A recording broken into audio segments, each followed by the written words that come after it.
Kung minsan, ang katahimikan pala ay may itinatagong kakaibang kaguluhan na hindi mo akalaing magdadala sa'yo sa isang nakakakilabot na karanasan. Iniwan mo ang trabaho mong tagapagpatupad ng kapayapaan, pero magiging mitya rin pala ng isang labang pasikot-sikot at nagsasangkot ng mga nilalang ng kadiliman, mga aswang. Ganito ang karanasang ibabahagi ko sa inyo. Isang hindi biru-birong karanasang sigurado kong hindi ninyo gugustuhin maranasan. Mapagpalang araw po pala sa inyo, Sir Blair, at sa mga giliw ninyong tagapakinig sa inyong mga YouTube channel na The Voice Addict at mga kwento ni Apong Isaac. Ako nga po pala si Dilbert, 50 anyos at isa ng retiradong sundalo. Maaga akong nagretiro dahil mas gusto ko na tahimik ang aking buhay. Dati akong nakaistasyon sa Mindanao at maraming beses nang kumalaban sa mga rebelde at terorista doon. Nagbalik ako sa amin sa Visayas, pero hiwalay na ako sa pamilya. Ngunit yun ay para sa kanilang kaligtasan. Hindi natin alam ang mga pwedeng mangyari. Sa isang bagong retiro pa lamang, ipinangangamba kong baka may lihim na nagmamanman sa akin o ano pang may masamang balak sa akin, kaaway man o hindi. At ayaw kong madamay ang pamilya ko. Kahit nung bagong sundalo pa lang ako, inilihim ko ang pamilya ko. Mahal na mahal ko sila, kaya sobra ko silang pinoprotektahan. Naiintindihan naman ako ng pamilya ko at suportado naman nila ang ginagawa ko. Nagpasya kong sa isang gubat manirahan at nahanap ko naman yon sa isang baryo na liblib na itago na lang natin sa pangalang Baryo Minunggul. Tahimik ang mga tao sa baryong yon. Palibhasa ay hindi naman ganun karami ang naninirahan. May pagka-misteryoso sila, pero mukhang mababait pa rin kahit papano. Dala ko ang owner type jeep ko. Nilinis ko ang medyo paloob na parte ng gubat para maipasok ko ang sasakyang naglalaman ng mga kailangan ko na magtatagal ng mga ilang buwan. Nagtayo ko ng munti ngunit matibay na kubo. Ang unang gabi ko sa gubat na yon ay naging maayos naman. Ayos. Ito talaga ang gusto ko. Kakaiba ang katahimikan. At ang maririnig lang ay masayang huni ng kalikasan na sobrang nakaka-refresh talaga. Ang sarap sa pakiramdam. Ang sarap-sarap. Pero, nang ikalawang gabi, ay medyo naalarma ako nang may narinig akong kakaibang mga kaluskos sa paligid. Nang lihim akong magmanman sa may labas, ay may napansin akong isang gumagala na anino. Mukhang anino yata ng tao yun ha. Teka, tao nga ba? Hindi lang pala ako nag-iisa rito. Dali-dali akong muling pumasok sa kubo at inilabas ang luma kong rifle at nagsuksok din ng jungle knife sa may bewang ko. Kumuha rin ako ng flashlight. Nasisindihan ko lang kung kailangan. Medyo sanay din naman ako sa dilim. Konting galaw lang ay nakikita ko kagad. Nang muling paglabas ko ay nagulat pa ako nang makita ko ang isang batang lalaki na nakatayo sa may pintuan ng kubo. Tansya ko ay mga nasa edad 12 ito at maganda ang pangangatawan. May hawak itong parang lalagyan ng sorbetes. Magandang gabi po sa inyo, sir. Sino ka, bata? At anong ginagawa mo sa gubat na ito? Iniangat ng bata ang hawak nitong lalagyan ng sorbetes na may takip.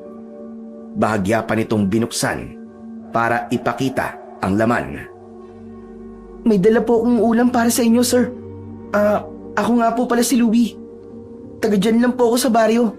Malapit po sa may gilid lang po nitong gubat ang bahay namin, ng Lola Soraya ko. Nakita ka raw po niya nang minsang mangala po siya ng mga halamang herbal. Isa pong albularyo si Lola. Kahit medyo duda ko, ay tumangu-tango na lang ako sa tinura ng bata. Medyo nagtataka ko kung paanong nakakakita ito sa dilim, sa gubat, gayong wala itong dalang kahit na anong ilaw. Wala rin namang buwan sa kalangitan, pero para namang nababasa nito ang isip ko dahil sa sumunod nitong sinabi.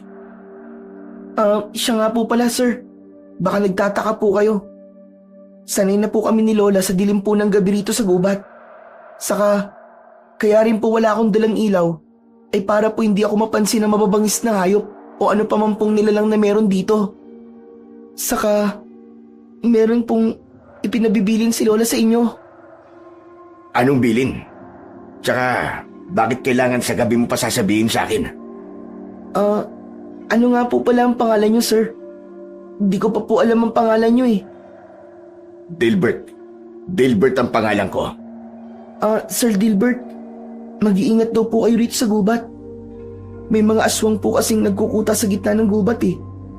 Ligtas pa naman daw po kayo rito sa parting ito ng gubat. Hanggang malayo pa kayo sa pinakapusod. Pero dapat pa rin daw po kayong maglagay ng mga pangontra sa mga aswang sa paligid ninyo. At baka mamaya may maligaw daw po dito at biktimahin kayo. Ganun ba? Salamat ha. At pinagbilinan niyo ako rito. Huwag kayong mag-alala. Dati ako sundalo at sanay ako sa gitna ng peligro. Talagang paghahandaan ko kung totoo mang may mga aswang dito. Hindi ako makakapayag na may gumambala sa katahimikan ko rito. Parang nasisiyan naman na tumangu-tango ang bata sa sagot ko. Napakaamo ng mukha nito. Ayos po kung ganun, sir. Ito na po pala yung ulam nyo na niluto po ni Lola. Balikan ko na lang po bukas ang lalagyan. Saka kung may iba pa po kayong kailangan, pwede po kayong magsabi sa akin bukas. Handa po namin kayong tulungan ni Lola para masiguro daw po na ligtas ang pamamalagi nyo rito sa gubat. Sige, mag-iisip ako kung ano pa ang kailangan ko. Saan nga palang banda ang bahay nyo ng lola mo? Baka mapadalaw ako sa inyo bukas o kaya isa makalawa. Kung magbubuhat po rito, ay sundan nyo lang po ang sapa papuntang Hilaga. Malapit po sa dulo ng sapa ang kubo namin ni Lola. Makikita nyo po kagad dahil nag-iisang kubo lang naman po yun. Wala na pong ibang bahay sa bandaron. Okay, madali lang naman palang puntahan eh. O siya, akin na yung ulam. Salamat dito ha.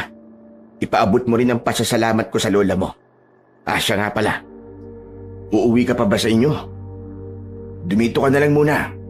Bukas ka na umuwi. Naku, hindi po pwede, Sir Dilbert eh. Di ko po kasi pwedeng iwanang mag-isa si Lola buong magdamag. Alam niyo na po, matanda na po siya. Saka huwag niyo po akong alalahanin. Sanay na po ako rito sa gubat. Sandali lang po, makakauwi na po ako agad sa amin. O sige, basta mag-iingat ka ha. Saka mukhang wala ka palang dalang kahit anong pangontra sa aswang. Sandali at sasabitan kita ng tinirintas na bawang. Marami akong bawang sa kusina ko. Naku, wag na po sir. Hindi na rin po kailangan. Sige po, aalis na po ako. Magkita na lang po ulit tayo bukas. Babalikan ko po kayo. Pipigilan ko pa sana ang bata. Pero napakabilis nitong umalis na para bang nagmamadali. Wala na akong nagawa, kundi ang mapailing na lang habang minamasdan nitong lumayo. Parang may kakaiba naman sa batang yun. Parang may mali na ewan. Pwes, kung ano man ang mali, malalaman at malalaman ko rin yun. Ewan ko, pero hindi ko inulam ang bigay ng batang yun nang maghapunan ako.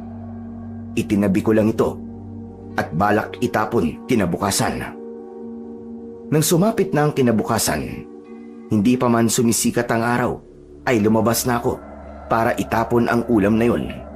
Naghukay ako sa likod ng kubo ng pagbabaunan ko ng ulam. Habang ginagawa ko yun, ay nakarinig ako ng pagaspas ng mga pakpak na una ay mahina lang, pero biglang palakas ng palakas. Wakwak yata yun ha. Mukhang nasa malapit lang kanina. Lumayo siguro nang makita akong lumabas o kaya'y talagang pauwi na. Totoo nga yatang pugad ng mga aswang ang gubat na ito. At mukhang sinisimulan na akong puntiryahin. Kakasimula ko lang dito ay mabubulabog kagad ang katahimikang gusto ko. Kailangan ko maglagay kagad ng mga pangontra sa buong palibot ng kubo ko. Humanda kayo mga aswang kayo. Hindi niyo ako basta-basta mabibiktima. Isa yata akong matinik na dating sundalo.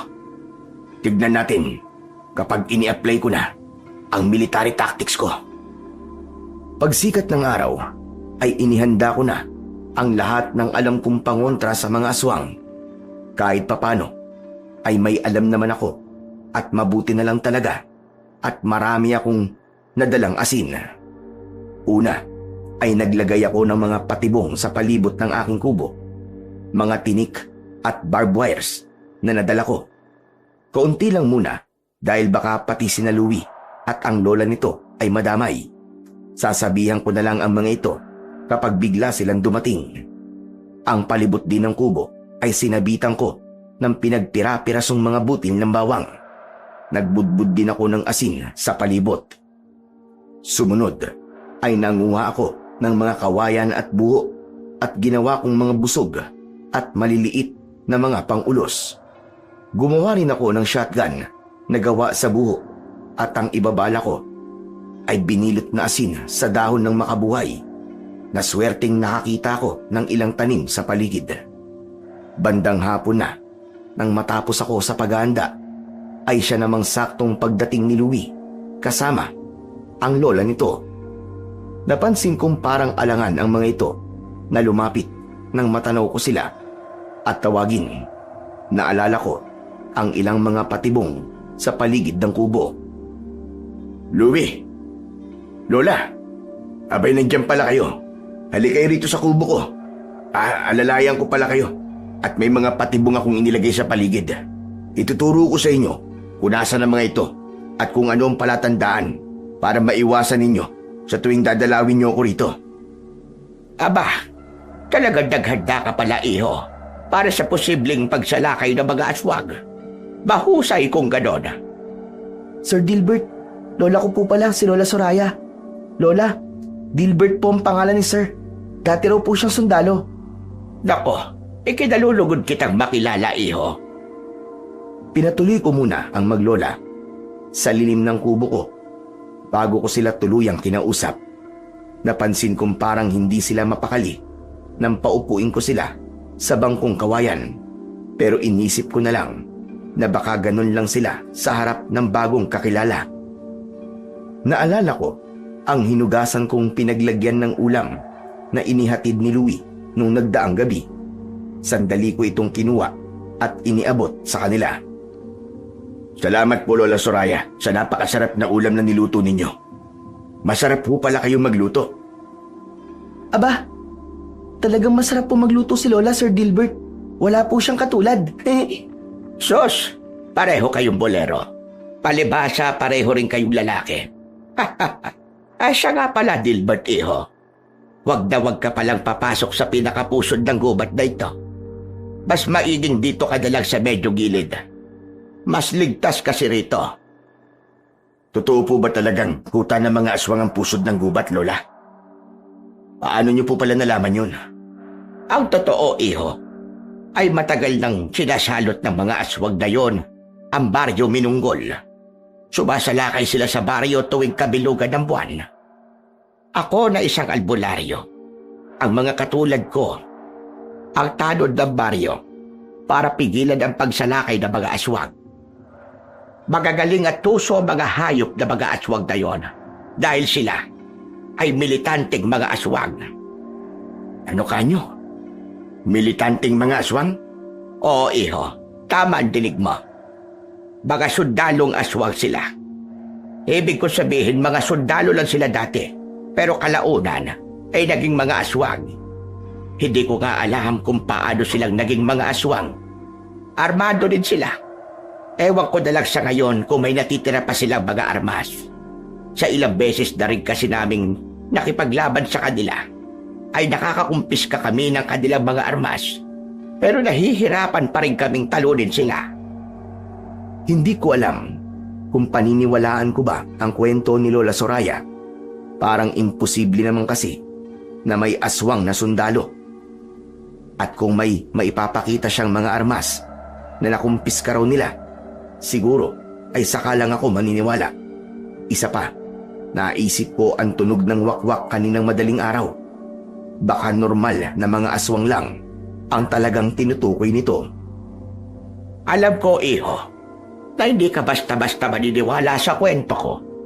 May mga pruweba ko. Sa bahay ko ay bumisita ka minsan at ipapakita ko sa iyo ang ilang mga armas na nakumpiska namin sa militanteng mga aswang. Sundalo ka mismo, hindi ba? Kaya sigurado kung matutukoy mo kung lihitimong sa sundalo ang mga yon o hindi. Ngayon na kaya ho tayo bumisita sa inyo. Gusto ko po talaga makasiguro. Ay, pero hindi mo na sa ngayon, iho. Lalo at hapon na. Kulang 1 oras na lang ay magdadapit hapon na. Delikado nang nasa labas pa tayo sa mga oras na yon. Bukas ng umaga ka na lang siguro bumisita.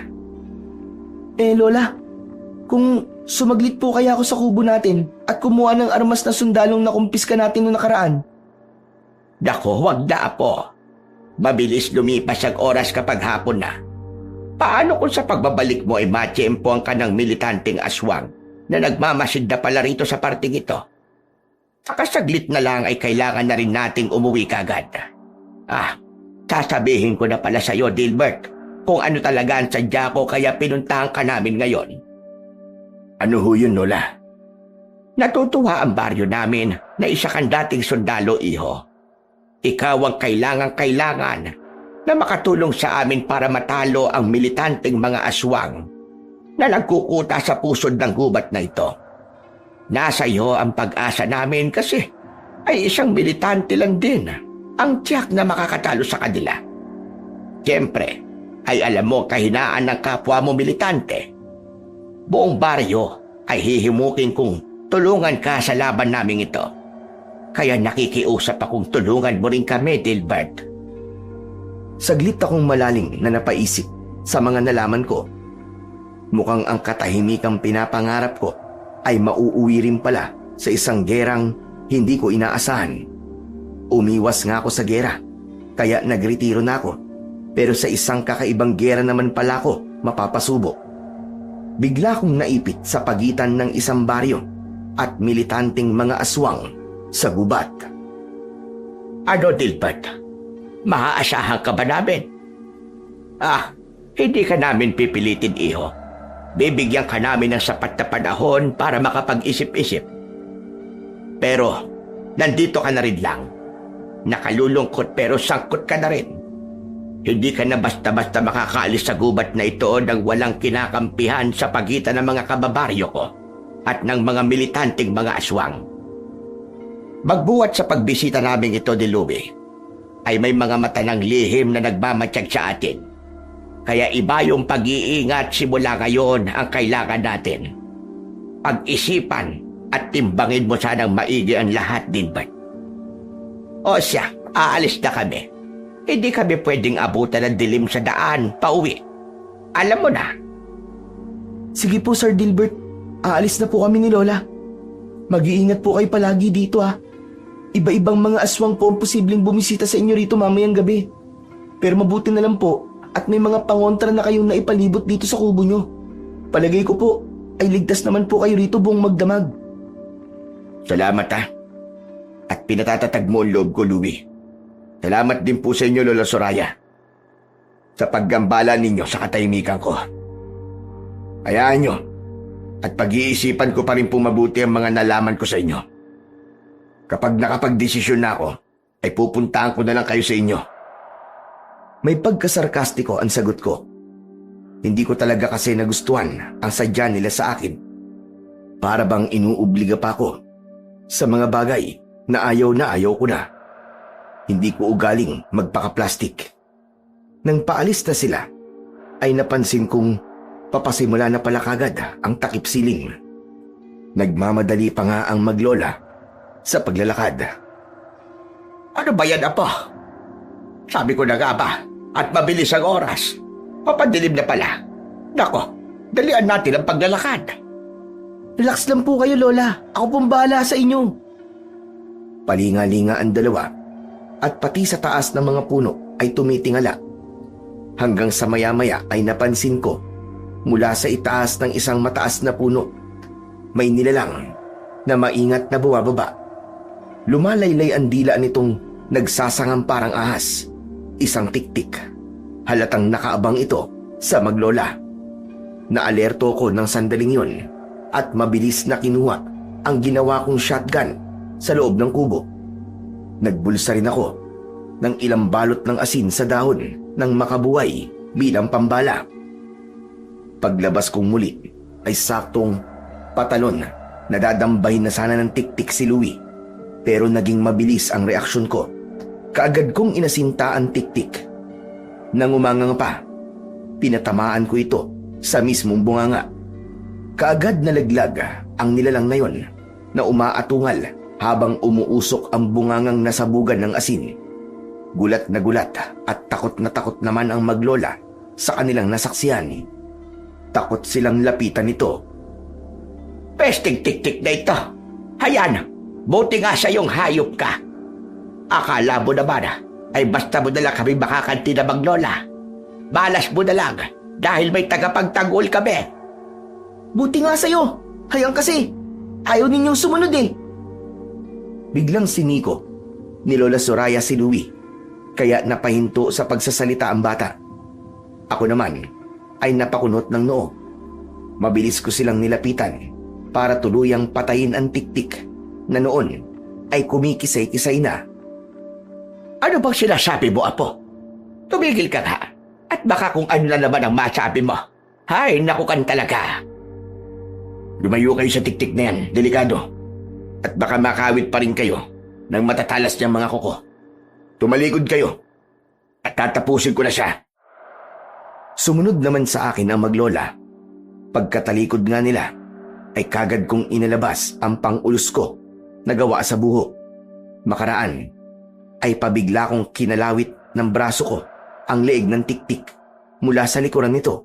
Sabay tuhog kagad ng pang-ulos sa ilalim ng panga nito at isa pang tuhog sa tapat mismo ng puso nito. Kaagad bumulagta ang tiktik at wala ng buhay. Nang marinig ni na Lola Soraya at Louie ang huling pag-igik ng tiktik, ay agad lumingon ang mga ito. Nanlaki ang mga matang nakatitig sa tiktik na naliligo sa sariling dugo. Patay na siya. Pero para mas makasiguro tayong hindi na ulit siya mabubuhay pa. Teka, may ibibigay pala ako sa iyo, Dilbert. May dinukot ang matanda sa bulsa ng suot nitong mahabang palda. Isang pahabang bagay na nababalot ng itim na tela. Ano ho yan, Lola Soraya? Alam ko po yan. Ang punyal na pantapos ng buhay ng aswang. Punyal na pantapos ng buhay ng aswang? Hay nako, Louie. Kahit kailan ay napakaluwag talaga niyang bibig mong bata ka. Tumahimik ka nga at hayaan mong ako ang magsalita. Sorry naman po, Lola. Di na po mauulit. Isa pa, Apo. At baka sa'yo ko biglang magamit ang punyal na ito. Sige ka. Ano, gusto mo ba yon? Naku, wag naman po, Lola. Apo niyo po ako Wag niyo po akong itulad sa tiktik na yan. Saka, hindi na po talaga mauulit. Sorry na po. Ay siya, manahimik ka na. Kung hindi talagang malalagot ka sa akin mamaya. Dilbert, tama. Ito nga ay punyal na pantapos ng aswang. Kapag itinarak mo ito sa puso ng napatumba mong aswang, ay kaagad uusok ang katawan nito at unti-unting maaagnat hanggang sa maging abot.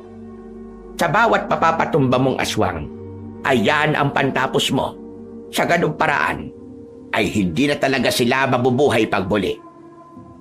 Nahihiwaga ang nakatingin lang ako sa punyal na iniabot sa akin ni Lola Soraya. Napansin kong parang nanginginig pa ang kamay ng matanda.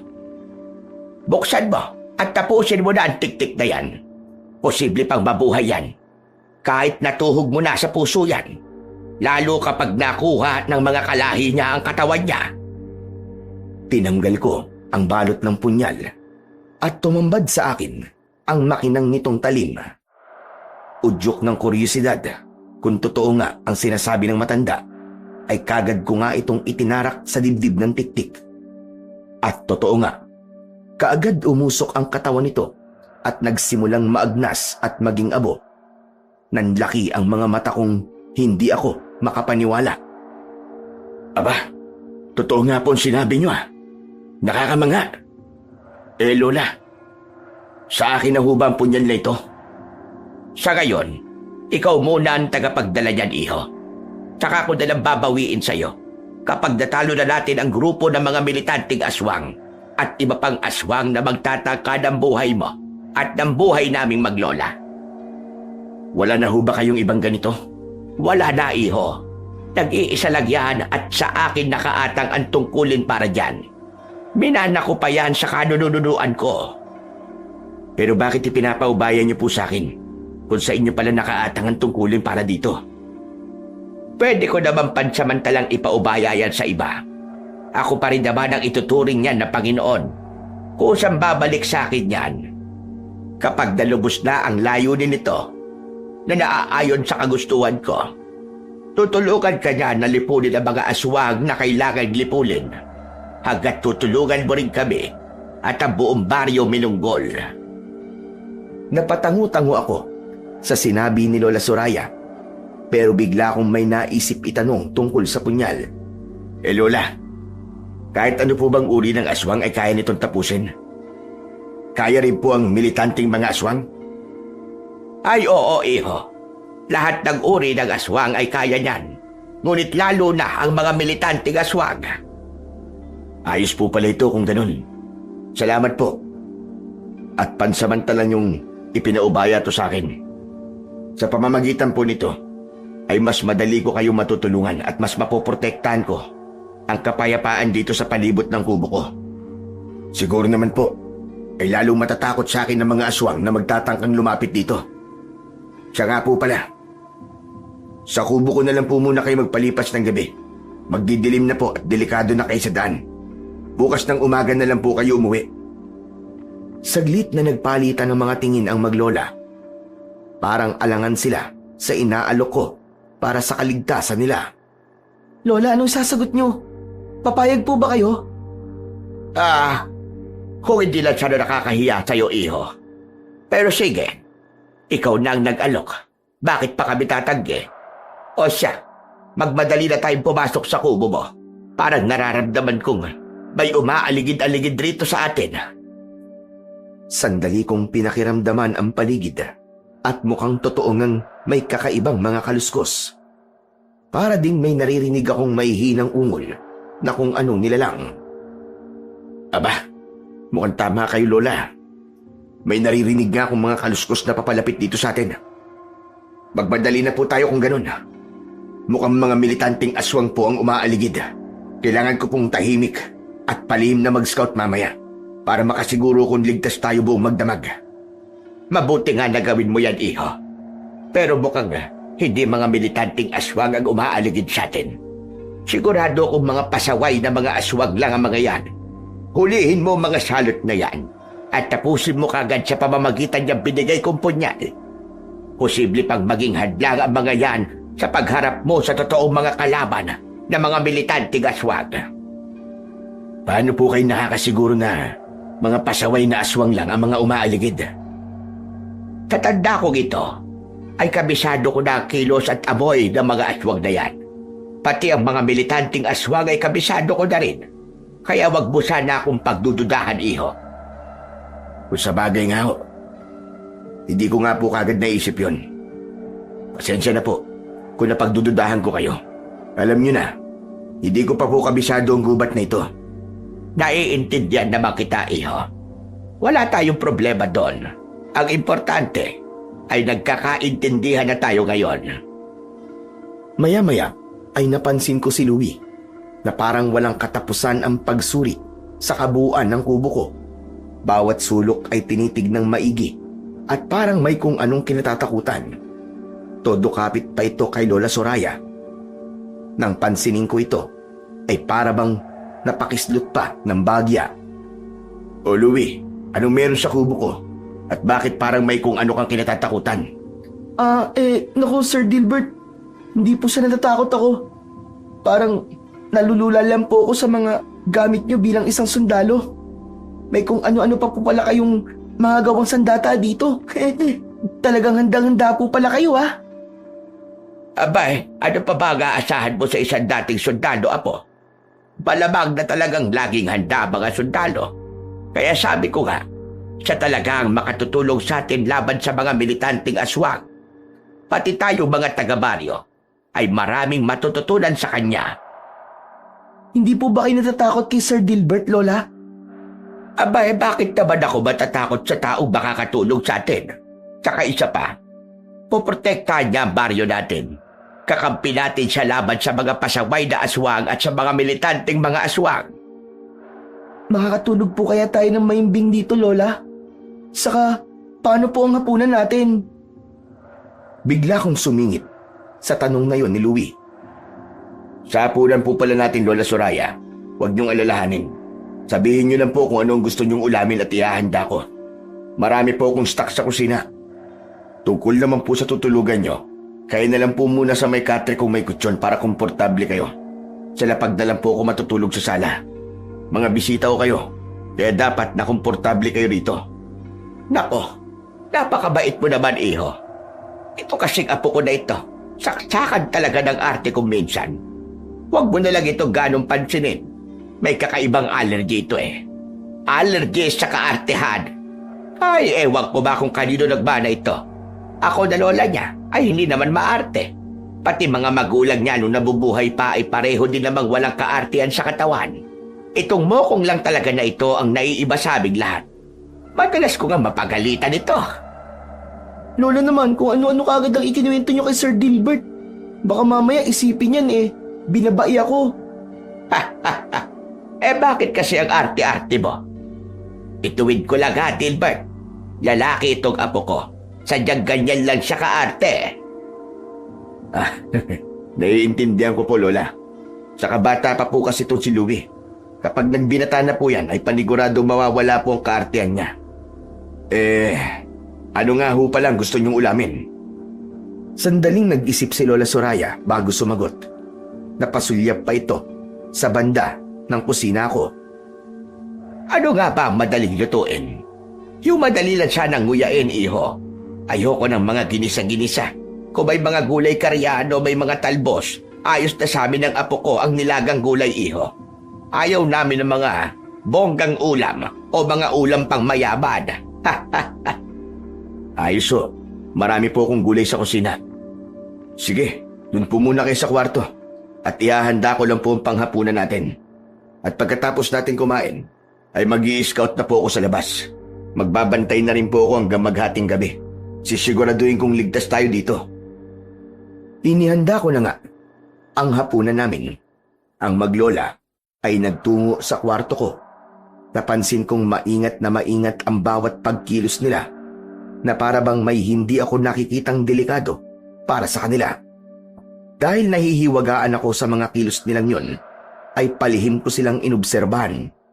Panaka-naka akong sumusulyap sa banda nila habang nagkwekwentuhan sila. Maya-maya ay parang may iniabot si Lola Soraya kay Louie na isang botelyang hindi ko alam kung ano ang laman. Nakita kong naglagay ang bata ng konti sa palad nito at inihaplos sa mga kamay, leeg, batok at paa. Maging si Lola Soraya ay ganun din ang ginawa. Naisip kong baka espesyal na langis lang yun o kaya naman ay pangontra sa aswang. Nang mag-aya na akong kumain, ay hindi ko maipaliwanag ang amoy ng langis na ipinahid nila sa kanilang balat. Hindi ko matukoy kung langis ng anong halaman yon. Para siyang amoy langis ng niyog na hinaluan ng matapang na amoy na makati sa inong. Itatanong ko sana ang tungkol doon, pero katakatakang biglang nawala sa isip ko. Hanggang sa namalayan ko na lang, natapos na pala kaming kumain at sinisinop ko na ang pinagkainan. Ay nako, salamat sa hapunan na inihanda mo, iho. talagang nabusog kami ng apo ko. O siya, pwede rin siguro kami magpahinga sa kwarto mo, iho. Ikaw naman, ay mag-iingat ka sa pag-i-scout mo, ika mo mamaya. Lahat ng mga pag-aasta at swag na makakaharap mo, ay wag na wag mo silang hahayaang makaligtas. Tapusin mo sila na punyal ko. At kung may makita kang militanting aswang na naligaw sa banda rito, ganun din, patayin mo agad. Hindi pwedeng makakabalik sila sa pusod ng gubat at ibalita na narito ka. Abay, mahirap na. Huwag ho kayo mag-alala, Lola. Akong bahala. Tahimik po akong kumilos sa dilim. Hindi rin po talaga ako papayag na mabulabog ang tulog nyo ngayong gabi. At tahimik na nga akong nag-scout sa labas ng kubo. Pumosisyon ako sa palumpong ng mga halaman sa isang tabi at ginawang ko ng munting lubluban na putik. Sinadya ko yun para kung sakaling kailanganin ay magagamit ko ang camouflage na putik para hindi ako mapansin o maamoy ng mga aswang o iba pang mga nilalang. Dala ko na rin ang mga sandata ko at isang maliit na night vision binocular. Tahimik kong sinuyod ang paligid gamit ang binocular at wala pang ilang sandali ay may nakita na akong ilang aswang na paparating. Ito na. May dumarating na mga aswang. Sinasabi ko na nga ba? At alam na nilang may tulad kong naririto sa gubat. Sisimulan na akong pagtangkaan. Bali 2 grupo ang nakikita ko na nanggagaling sa magkaibang direksyon. 3 sa bawat grupo. Ang unang grupong namataan ko ay parang nagbuhat pa sa baryo. Mga karaniwang aswang na malalangis ang mga balat. Ang ikalawang grupo naman ay parang nanggaling sa kaloob-looban ng gubat. Nanlaki ang mga mata ko nang makita kong higit silang mas malalaking mga aswang at mga maskulado. Nahalata ko rin kagad na militanting aswang ang mga ito dahil sa suot na sira-sira at mukhang luma ng mga unipormeng pangsundalo. Nauunang paparating ay ang mga karaniwang aswang. Ang ikalawang grupo ay mas malayo pa, kaya ang uunahin kong i-take down ng walang kaingay-ingay ay ang unang grupo. Inihanda ko na ang dala kong bamboo spikes na pangulos. Lumublob na rin ako sa putikan. Ang bala kong pag-atake ay gagapang ako sa damuhan at magtatago sa likod ng malalapad na mga puno paabang sa kanila. Iisa-isahin ko sila ng mabilisan hanggat maaari para hindi na sila makagawa pa ng ingay na maaaring makatawag pa ng ibang mga aswang. Nang nariyan na ang mga aswang malapit sa pinagtataguan kong puno, susugurin ko na sana sila pero bigla akong natigilan nang marinig ko sa usapan nila na sina Lola Soraya pala at Louie ang pakay nila. May pinagbubulungan pa silang hindi ko gaanong maintindihan. Basta, ang naintindihan ko lang ay kailangan daw nilang makuha ang punyal na pantapos ng aswang para daw hindi na makapagmayabang si Lola Soraya sa kanilang angkan at para raw sila naman ang mamanginoon sa kanilang mga kalahi. Siyempre, ay nagalit ako sa narinig kong masamang balak ng mga ito. At nang makatunog ang mga ito, na para daw may naaamoy silang nasa malapit lang ang punyal ng matanda, ay doon ko na sila pabiglang inatake. Mabilis ang sunod-sunod kong naging aksyon. Inuna ko ang nakatalikod sa akin. Sinaksak ko ito sa likod sa tapat ng puso gamit ang bamboo spike. Yung baon na baon. Ang ikalawa ay pinagsalikop ko ang mga kamay sa likod nito at sunod-sunod na sinaksak sa leeg hanggang sa matumba. Ang ikatlo naman, nakmasa ng tatakas, ay mabilis kong tinakbo, sabay lundag at sunggab sa ulo nito at buong puwersang iniroll down. Pagkalagpak nito sa damuhan, ay agad kong pinaibabawan at mabilis na inilabas ang punyal na pantapos. Sinaksak ko agad dito sa dibdib bago pa man ito magsimulang umatungal at lumaban ng kalmot. Nang umusok ang buong katawan nito at magsimulang maagnas at maging abo, ay isinunod ko na rin ang 2 na pagsasaksakin ng punyal sa dibdib. Ayos. Mabilis ka pa rin, Dilbert. Salamat din sa punyal na ito ni Lola Soraya. Napakagaling. Ngayon naman ay ang militanting mga aswang ang pagandaan mo. Muli kong sinilip sa binocular kung nasaan na ang ikalawang grupo. Nakita ko ang isa na itinuturo ang direksyon kung nasan ako. Mukhang naamoy nila ang usok ng tatlong napabagsak ko. Agad akong kumilos para sila naman ang tambangan. Hindi ko na hihintayin pang tuluyan silang makalapit sa kubo ko. Lumipat ako ng punong pagtataguan at muling sumilip sa binocular. Nasaan ang dalawang kasama niya? Bakit mag-isa na lang siya? Mukhang naghiwa-hiwalay sila. Kailangan kong maging alerto nito. Mukhang alam ko kung paano sila aatake. Ang ginawa ko ay gumawa ako ng panligaw. Dinakot ko ang abo ng tatlong aswang na napatay ko at isinaboy kung saan-saan direksyon. Pagkatapos ay inabangan ko na ang unang militanteng aswang. Akala ko ay walang dalang armas ang unang aswang, pero kumikislap ang isang kamao nitong may asero. Aba, mukhang magaling ang isang to sa close combat ha. Wes, humanda ka sa bamboo spikes sa punyal ko. Nang makalapit sa pinagtataguan ko ang aswang na yon, ay sinamantala ko kagad ang pagkakataon. Sinugod ko ito mula sa likuran nito. Ginamitan ko ng grappling technique.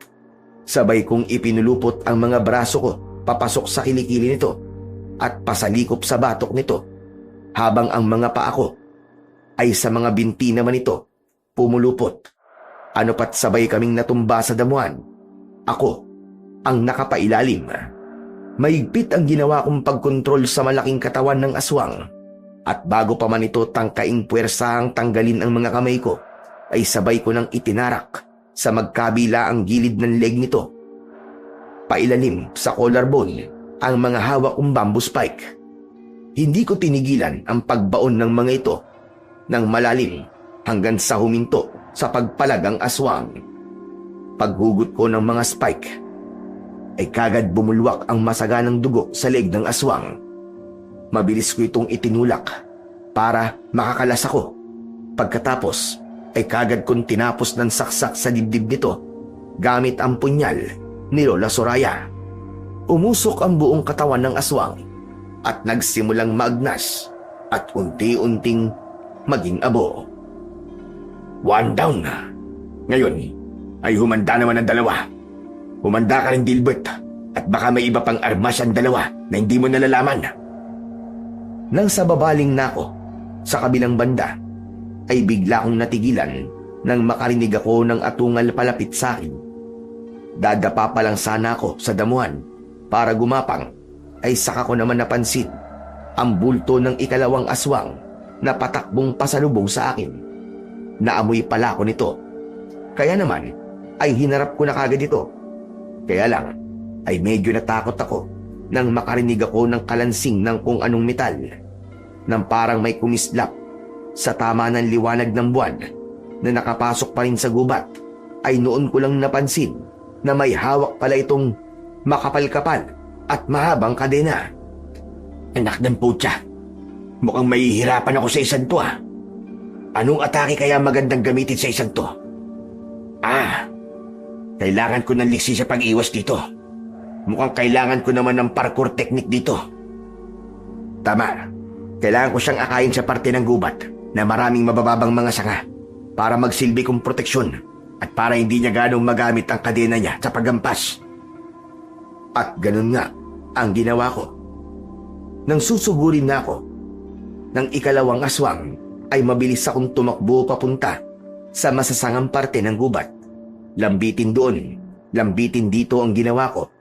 Nagmukha akong si Tarzan. Sinamantala ko ring gamitin ang mga nakalambitin na matitibay na mga baging.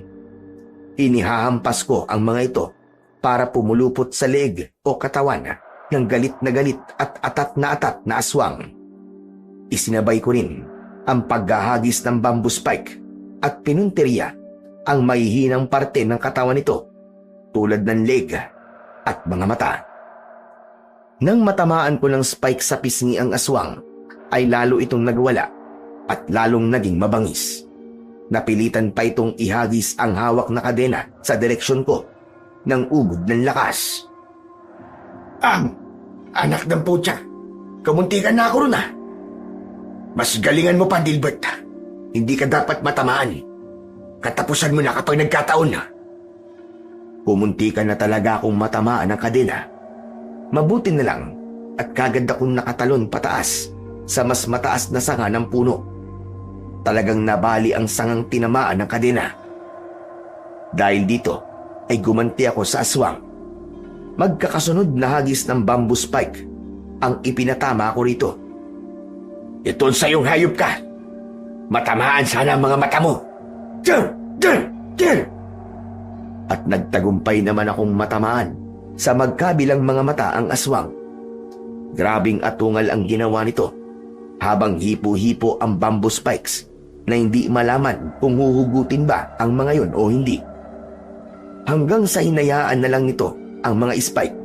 Sumunod ay nagwala ito at desperadong inatake ang bawat madaanan nito. Inihampas-hampas nito ang mahabang kadena kung saan-saan. Ako naman, para hindi matamaan, ay lalo pang umakyat paitaas sa puno. Sa huli, sa kakahampas ng aswang ng kadena, ay tumama ito sa isang malapad at matigas na puno. Ang nangyari ay bumalandra ang kadena pabalik at pumulupot sa aswang. Doon na ito tuluyang natumba ng padapa. Ang bamboo spike sa mga mata nito ay lalo pang bumaon dahil doon ay nagkikikisay ang kawawang aswang. Hinintay ko munang tumigil sa paggalaw ang aswang bago ko ito tinapos sa pagsaksak sa likod nito sa tapat ng puso gamit ang punyal ni Lola Soraya. Tulad ng unang aswang, agad umusok ang buong katawan nito na agnas at unti-unting naging abo. 2 down. Isa na lang. Ano naman kaya ang dalang armas ng panghuli? Ang una ay asero. Ang ikalawa ay mahaba at matabang kadena. Baka itong panghuli ay rifle ng dala. Aba, mukhang dito na yata ako talagang mahihirapan ha. Dapat pala ay dinala ko rin ang rifle ko. Baka magdagsaada rin ng mga aswang maya-maya dahil sa malakas na atungan ng buwisit na dekade ng aswang na ito. Kailangan ko nang magtago ulit at aabangan ko ang ikatlo. Pero napansin kong parang ang mga kaluskos sa paligid ay unti-unting nawawala. Parang nabaligtad ang inaasahan kong magdadagsaan ng iba pang mga aswang. Bigla namang tumahimik. Nakapagtataka. Para makasiguro, ay sumilip ulit ako sa dala kong binocular kung saan saang direksyon ko ito itinutok. Pero mukhang wala na ngang kaaswang-aswang sa paligid. Nang itutok ko naman sa huling direksyon, wala rin akong nakita. Ibababa ko na sana ang binocular nang mapansin kong parang may humawi sa mga halaman. Nang muli kong tutukan ang bandang yun, ay nanlaki ang mga mata ko sa nakita kong lumantad na aswang. Sakto pang tutok na tutok sa mukha ng aswang na yun at hindi ako maaaring magkamali. Pamilyar sa akin ang itsurang yun. Erwin! Si Erwin! Isang militanteng aswang! Si Erwin ay dati kong kasamaang sundalo. Nagkahiwalay lang kami ng madestino ito sa ibang lugar at magkaroon daw ng kung anong voluntary testing unit. Simula noon ay wala na akong naging balita sa kanya. Hindi pwede ito. Paano kung kakalabanin ng dati kong kaibigan? Hindi ko talaga siya kayang patayin. Huhulihin ko na lang siya ng buhay. May mga kailangan akong malaman kung paano siya naging aswang. Sigurado rin akong hindi niya ako basta-basta kakalabanin. Kilala pa rin naman siguro niya ako. May maganda kaming pinagsamahan. Pero paano pala kung kinalimutan niya na yun? Hindi. Hindi yung ganun kadaling kalimutan. Basta, bahala na. Magtatago na sana ulit ako sa likod ng isang malapad na puno. Pero biglang may mabilis na mga kaluskos na papunta sa direksyon ko. Kasunod nito ay nakarinig ako ng boses na nagsasalita. Si Erwin mismo. Alam kong ikaw yan, Dilbert. Naamoy kita. Kilala ko ang amoy mo. Saka anong ginagawa mo rito sa gubat na ito? Hindi ka na dapat pumarito pa. Erwin, ikaw ba talaga yan? Paano ka naging aswang? Walang ano-ano, ay biglang palundag na tumambad si Erwin sa harap ko. Napakapangit ng itsura nito. Mapupula. Ang nanlalalim na mga mata. Maumbok ang bunganga dahil sa nag-uuslian nitong matutulis na mga pangil. Buwaghag at matitigas ang mga buhok nito na parabang mga alambre. Ang mga kuko sa kamay ay may itim, mahaba at matutulis. Nakakasulasok ang amoy ng luma at punit-punit nitong uniforme. At tulad ng hula ko, ay may hawak nga itong isang rifle. Mahabang kwento, Dilbert. Pero bubuodin ko para sa iyong kaalaman. Lihim kaming pinag-eksperimentuan ng gobyerno sa pinagdalhan sa amin na unit. Palalakasin lang sana kami para ilaban sa mga aswang. Pero nagkamali ang ginawang ritual. Kami sa halipan naging mga aswang. May isang sugo ng mga aswang na nakapasok sa unit namin na hindi namin namamalayan. Ito mismo nagsagawa ng ritual. At simula noon, ay pinabayaan naman kami ng gobyerno. Ang gubat na ito ngayon ang pinakahungka namin. Kung paano kami napadpad dito, ay hindi namin alam kagad. Huli na, nang may napagtanto kami. Nang bibiktima kayo ng mga tao? Sasagot pa sana si Erwin, pero bigla itong naalerto at itinutok ang hawak na rifle sa bandang likuran ko. Paglingon ko, ay sina Lola Soraya pala at Louie. Si Louie ay dala ang luma kong rifle. Si Lola Soraya naman ay nagdala ng mga busog na kawayan. Kasama mo mga yan, Dilbert. Nirecruit ka nila rito laban sa amin. Bigla kong hinila ni Lola Soraya ng sandaling yon. Lumayo ka sa kanya, Dilbert. Hindi mo ba nakikita? Isa siyang militanteng aswang. Hindi ka nila pwedeng mapatay o makuha. Hoy! Sundalong aswang! Ibaba mo yung hawak mo. Kung hindi, ay papasabugin ko ang bungo mo! Nagtutukan ng rifle. Sina Louie at Erwin, ako naman, ay kumalas sa pagkakahawak sa akin ni Lola Soraya at pumagitna. Iniharang ko ang katawan ko kay Erwin. Sandali lang, Lola Soraya. Louie, ibaba mo muna yung rifle ko. Magkakilala kami ng aswang na ito. Ano ka ba? Kilala mo ang aswang na yan? Kahit na, isa na siyang aswang ngayon, Dilbert. Gayon din, ay kailangan na natin siyang patayin. Dilbert, lumayo ka sa dalawang yan. Hindi mo ba alam na? Biglang sinenyasan ni Lola Soraya si Louie. Napaputokan na si Erwin at kagad naman yung sinunod ng bata. Pero dahil hindi ito sanay sa armas na hawak, ay sa balikat lang ni Erwin ang tinamaan nito. Lumagapak si Erwin sa damuhan. Mabilis kong inagaw ang rifle mula kay Louie. Pero si Lola Soraya naman ang umatake kay Erwin. Tutuhugin na sana nito si Erwin sa dibdib, pero nakaiwas ito at nagpagulong-gulong palayo. Papuputokan naman sana ni Erwin ang matanda, pero mabilis ko namang sinugod si Erwin at ibinaling ang rifle sa ibang direksyon. Kaya nang pumutok ito ay walang natamaan. Makaraan ay inagaw ko rin sa kanya ang rifle. Tanga ka, Dilbert. Hindi mo dapat inilihis ang rifle ko. Hindi ka dapat nagtitiwala sa maglolang yan. Dapat na silang mamatay eh. Galit na galit namang muling sinugod ni Lola Soraya si Erwin. Bumuelo pa ito at itinutok ang hawak na busog. Ikaw ang dapat mamatay na aswang ka. Gumagawa ka ng kwentong kasinungalingan. Dilbert, tumabi ka. Tatapusin ko na ang aswang na yan. Dahil galit na galit si Lola Soraya, ay wala na akong nagawa kundi ang tumabi.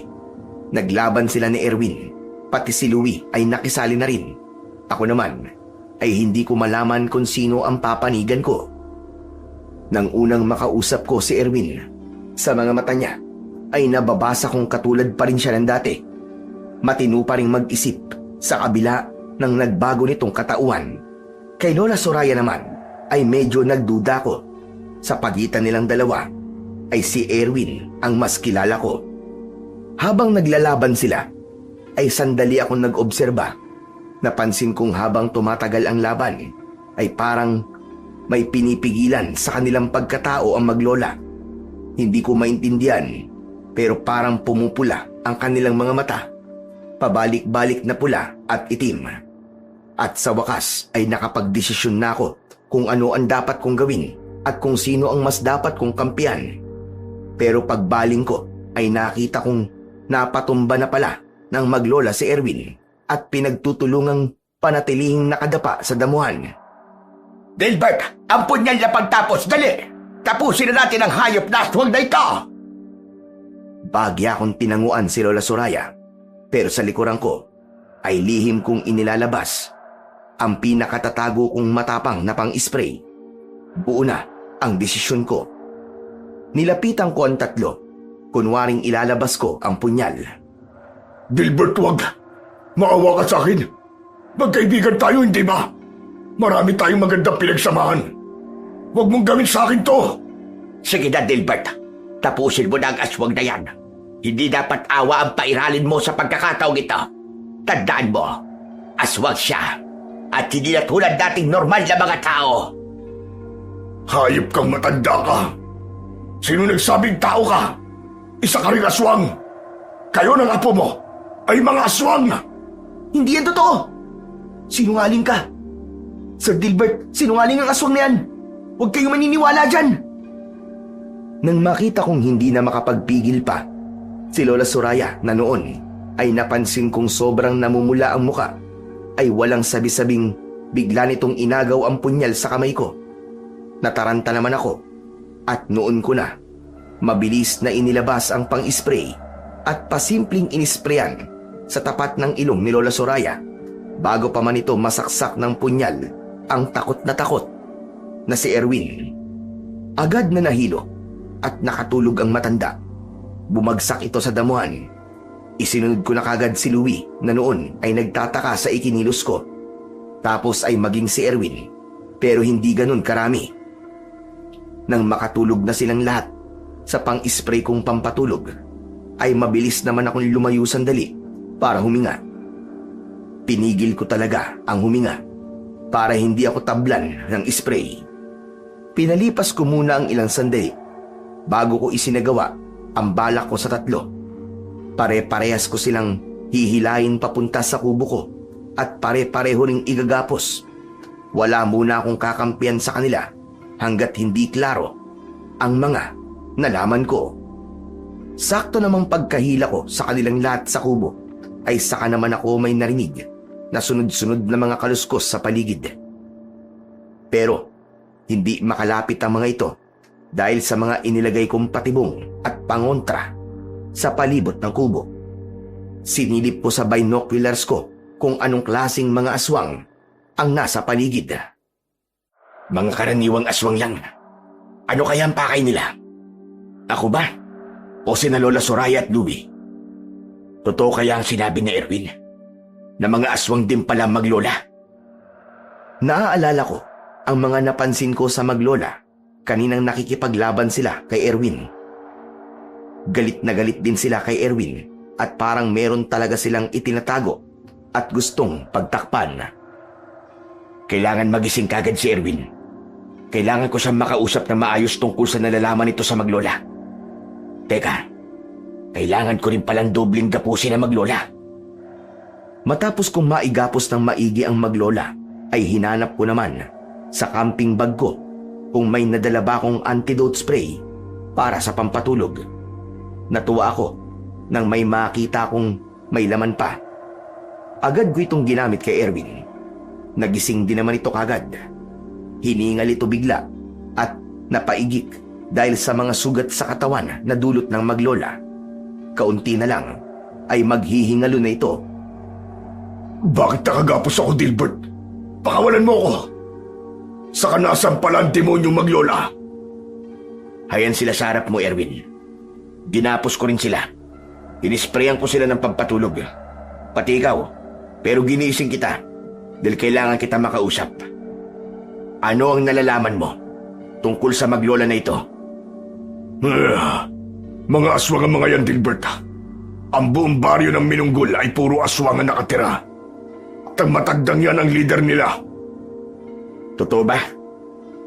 Pero humingi mismo sa akin ng tulong si Lola Soraya para labanan kayong mga militanteng aswang. Gusto niya kaming tapusin lahat, Dilbert.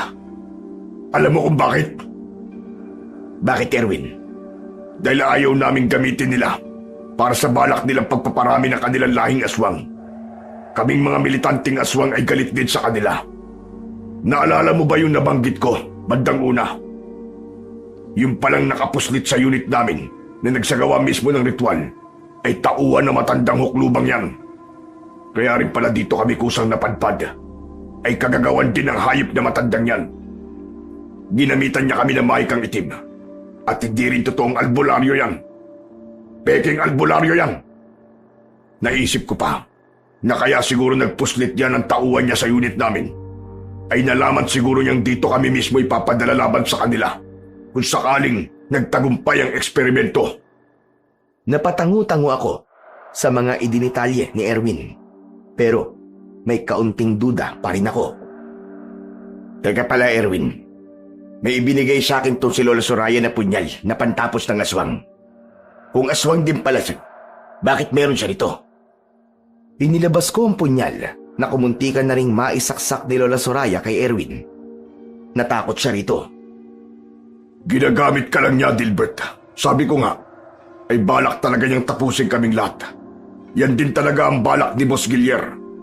Ang makuha namin niyang punyal at kaming tatlo ni Nabugoy at Norman ang naatasang mag-scout sa banda rito. Pero hindi ko akalain narito ka pala. Pinatay mo ang dalawa kong kasama.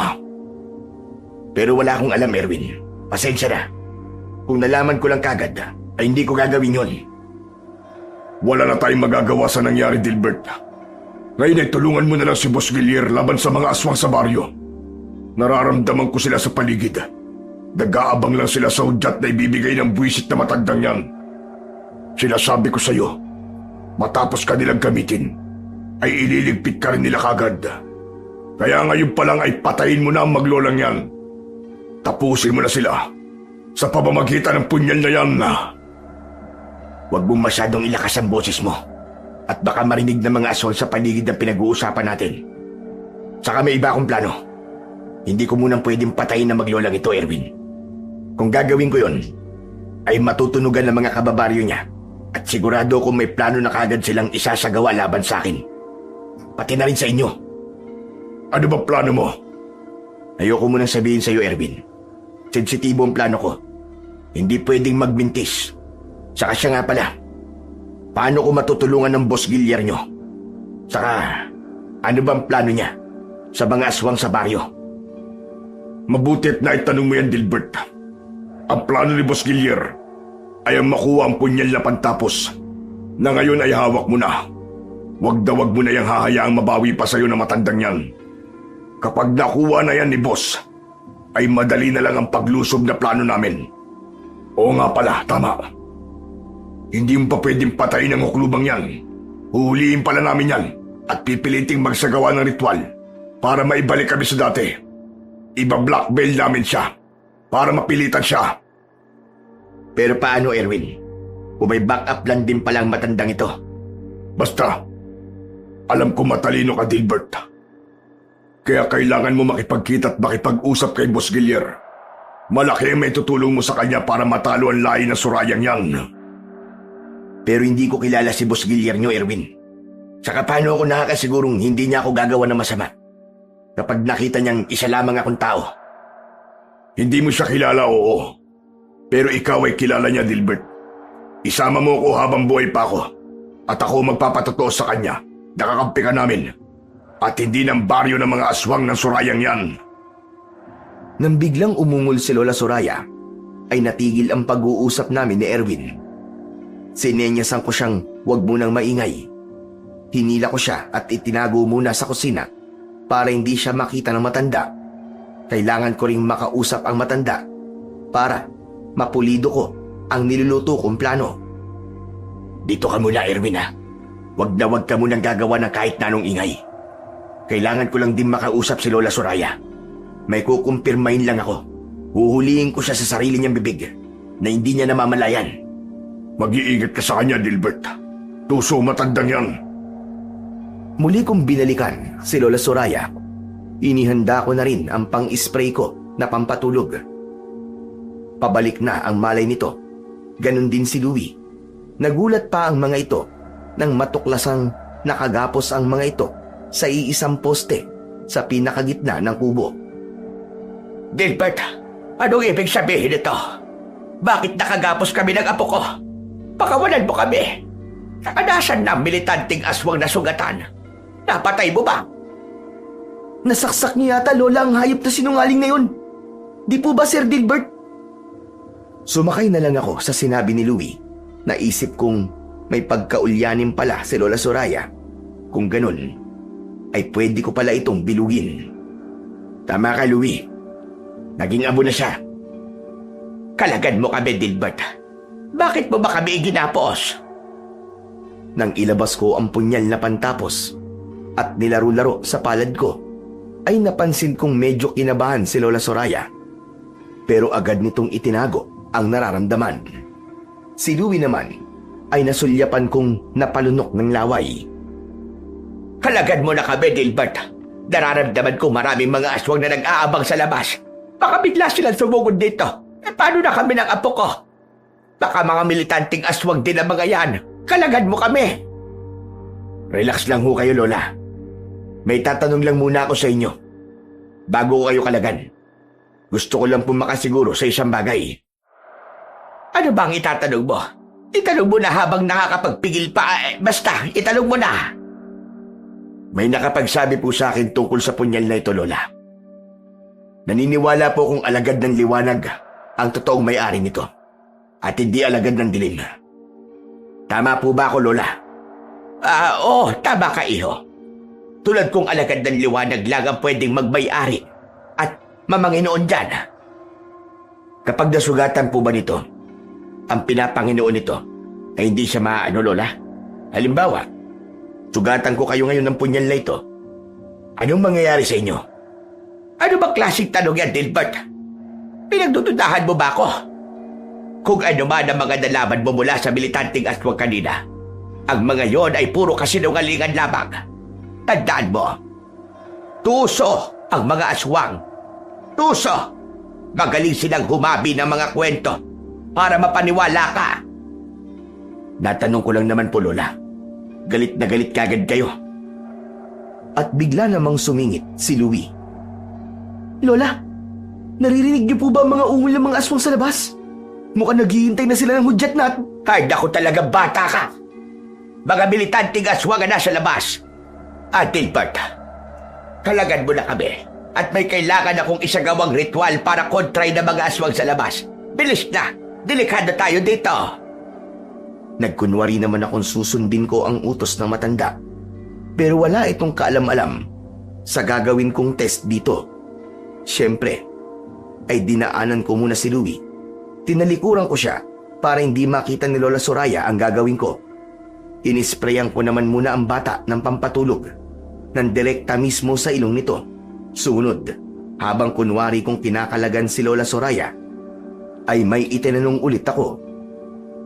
May tanong pala ako, Lola. Pagkakaalam ko po, kapag nahuli ang leader ng mga aswang, ay gagawin lahat ng kanyang mga kalahian lahat ng paraan para mabawi siya ng buhay. Tama po ba? Oo. Teka, bakit ba ang dami mong tanong? Kanina ka pa. Kalagan mo muna ako bago tayo mag-usap. Eto na nga po, kakalagan ko na po kayo. Saka, paano po pala, Lola? Kapag aksidenteng napatay ang leader ng mga aswang, halimbawa po, ay napatay ko ngayon ang leader ng mga militanting aswang. Ano na po ang mangyayari sa kanyang mga alagad na aswang? Aba di maghihina ang mga aswang dahil wala na silang leader. Mas madali natin silang mauubos kapag ganun. Ganyan din ang plano ko sa leader ng mga militanting mga aswang. Sige na, kalagan mo na ako. at pagtutulungan na nating isagawa yon. Matagal lang nagtitiis ang buong baryo namin. Panahon na para tuldukan ang pagtitiis namin sa mga hayop na militanteng mga aswang na yon. Pero paano po natin mahuhuli ang leader ng mga militanteng aswang? Sa pamamagitan mo, isa ka ring militante, di ba? Dapat ay alam mo ang kahinaan nila. Yun mismong makakatalo sa kanila. Eh ano naman po ang kapalit na gagawin kong pagtulong sa inyo? Aba, bayani. Bayani ang magiging turing namin sa iyo ng buong baryo. Baka pa nga ituring ka nilang parang Diyos. Iba tumanaw ng utang na loob ang mga kababaryo ko, iho. Hehehe, itong punyan lang po na ipinaubayan nyo sa akin ay sapat na pong premyo para sa akin. Akin na lang po ito Pwede naman, iho. Teka nga, parang nakakahalata na ako Kakalagan mo pa ba ako o hindi na? Medyo galit na noon ang tono ni Lola Soraya. Mukhang hindi na makakapagpigil pa, pero parang natuwa naman ako roon. Kaya sa halip ay ginatungan ko pa. Anong gagawin nyo kung ayaw ko nga kayong kalagan? Huwag mo kong subukan, Dilbert. Hindi mo alam kung paano ako magalit. Baka magsisi ka. Louie Apo, humanda ka na. Yung hudyat, gawin mo na! At inilantad ko si Louie kay Lola Soraya. Nang makita ito ng matanda na tulog at lantang gulay ito, ay galit na galit ako nitong tinitigan. Apa, anong ginawa mo sa apo ko? Pwes magbabayad ka sa ginawa mo ngayon din, Gilbert! Nagulat ako nang biglang nagbago ng anyo si Lola Soraya. At dahil sa pagbabagong anyo niya tungo sa pagiging aswang, ay napansin kong nagsisimulang mapigtas ang mga gapos nito. Kaya naman ay nataranta ko. Mabilis ko siyang muling inisprayan ng pampatulog. Dinamihan ko yun para siguradong talab na talab at tapat na tapat mismo sa ilong niya. Hindi tuluyang nakapagpalit ng anyo ang matanda. Sa halip ay nahilo lang ito at muling nawalan ng malay. Pero kinabahan ako nang biglang magsiatungal din ang mga aswang sa labas. Parang atat na atat ang mga itong sumugod at naghihintay lang ng hudyat. Ang sunod kong ginawa ay dinagdagan ang gapos ni Lola Soraya. Sinigurado kong kapag nagpalit ulit ito ng anyo, ay hinding-hindi na muling mapipigtas ang mga ito.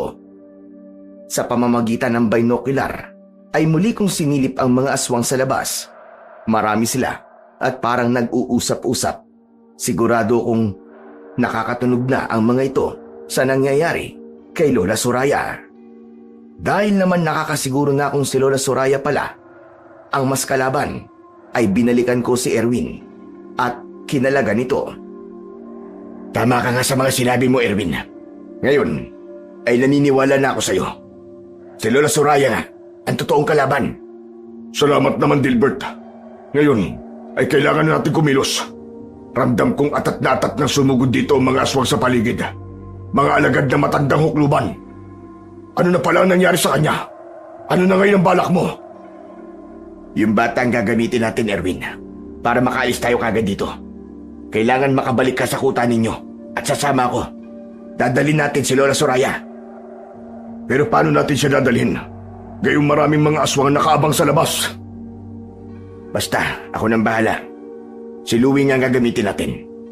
Si Aling Soraya ay isisilid natin sa sako. Babalutin natin siya maigi para hindi mahalata at para hindi rin maamoy ng mga kababaryo niyang mga aswang. Sige, basta't siguraduhin mong walang mintis ang plano mo. Ang kailangan lang ay makapasok tayo ng konti sa loob ng gubat. May backup kaming paparating kapag natagalan na hindi kami nakakabalik agad.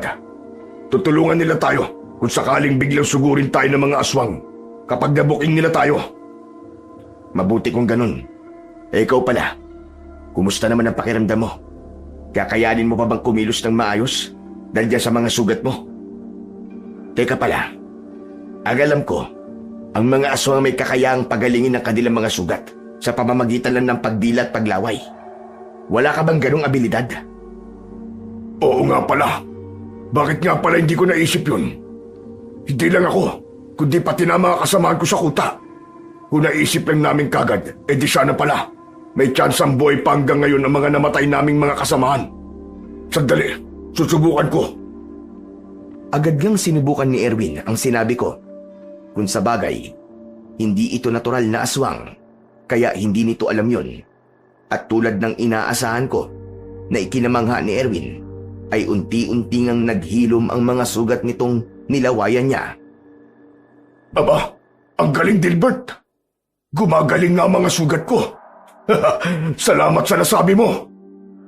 Sabi ko na nga, be. Paano yan ngayon? E di konting pahinga lang, ay makakabawi ka na rin sa lakas mo. Mas madali lang tayong makakatakas dito. Oo, Dilbert.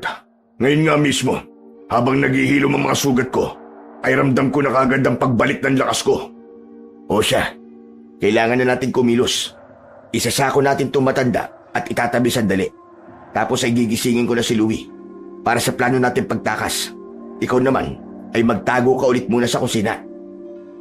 Nang gisingin ko nga ang batang si Louie, ay ang Lola Soraya kagad nito ang hinanap.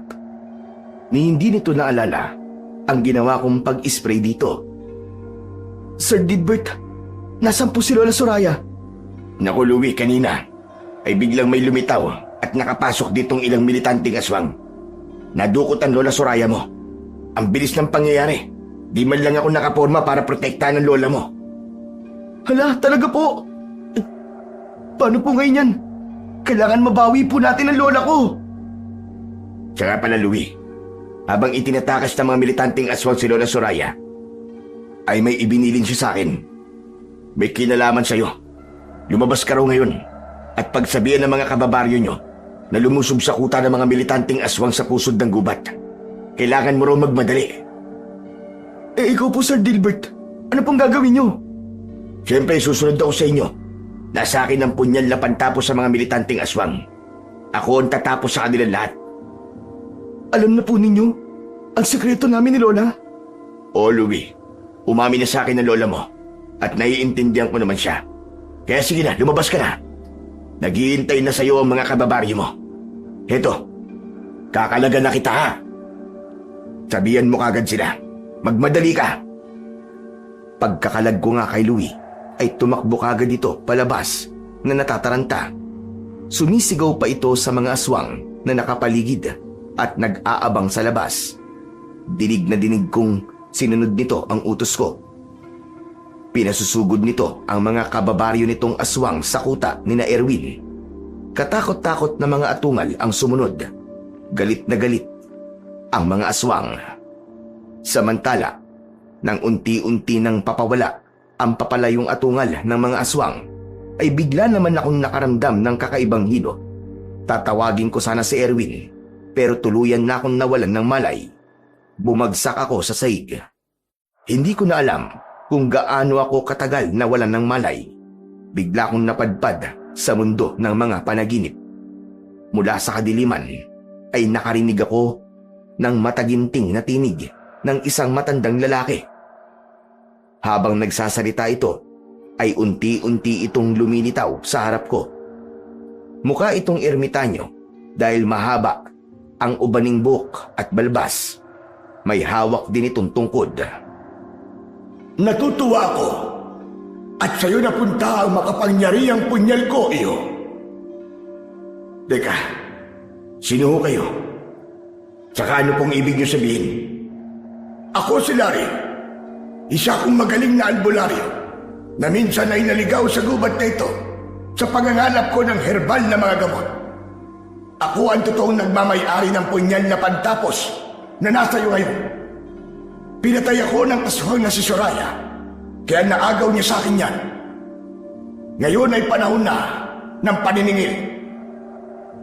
Paniningil? Ano ho bang kasalanan ko sa inyo? Hindi ikaw iyo, kundi si Soraya. Alam ko kung paano mo siya matatalo sa gabing ito. Paano po? Bilang isang kaluluwa, ay matagal na akong nagmamasid sa gubat na ito at alam ko na ang kasaysayan ng mga militanteng aswang na nagkukuta sa pusod ng gubat na ito. Alam ko rin ang maitim na balak ni Soraya. Isang pagkakamali lang talaga ang hinihintay ko at nangyari yon nang ipaubaya niya sa iyo ang punyal ko. Ngayong napunta ito sa mabuting kamay, ay gagana na ulit ang iba nitong mga kapangyarihang taglay. Gusto ng mga militanteng aswang na makabalik sa dati, hindi ba? Oo, at kaibigan ko nga po ang isa sa kanila. At ang susi ay nakay Soraya. Ano pong susi? Siya lang ang nakakaalam ng ritual kung paano ibalik sa dati ang mga militanteng aswang. Pero hindi niya yun kailanman sasabihin sa iba. Kahit huliin niyo siya at pilitin sa kahit na anong paraan, ay hindi niya yun sasabihin o ituturo kung paano. Makasarili ang Sorayang yun. Paano po ang gagawin ko para malaman ko po ang ritual? Ganito ang gawin mo, Iyo. Habang wala pa siyang malay, ay ilabas mo ang punyal ko at ilapat mo ito sa tapat ng kanyang sentido. Pagkatapos, ay ilapat mo naman ang mga daliri mo sa sentido mo. Umusal ka sa isip mo at utusan mo ang punyal na halukayin sa isip ni Soraya ang ritual ng pagpapanumbalik sa militanteng mga aswang. Susundin ka ng punyal ko at isasalin yon sa isip mo. Pagkagising mo, ay isagawa mo kagad. Hindi po mapapaso at masusunog si Lola Soraya kapag idinikit ko ang punyal sa sentido niya? Hindi, dahil hindi mo naman siya susugatan. Nilalapat mo lang ang talim ng punyal. Ingatan mong mahiwa ang balat niya. Tapos kapag naisalin ko na po sa isip ko ang ritual, ano na po ang susunod? Pwede mo nang patayin si Soraya. Manghihina kagad ang mga kababaryo ng mga aswang na sumugod sa kuta ng militanteng mga aswang. Sugurin mo sila pagkatapos nun. Mas madali mo na lang silang mapapatay lahat. Tapusin mo sila gamit ang aking punyal. Walang ano-ano. Habang nagsasalita pa si Mang Larry, ay biglang may isa pang lumitaw sa tabi nito. Nagulat kami pareho nang makitang si Aling Soraya ito. Nakapasok rin siya sa panaginip ko. Aha! May binabalak pa na kayong dalawa. Sabi ko na nga ba, mabuti na lang at kahit tulog ako, ay napagala ko pa rin ang espiritu ko.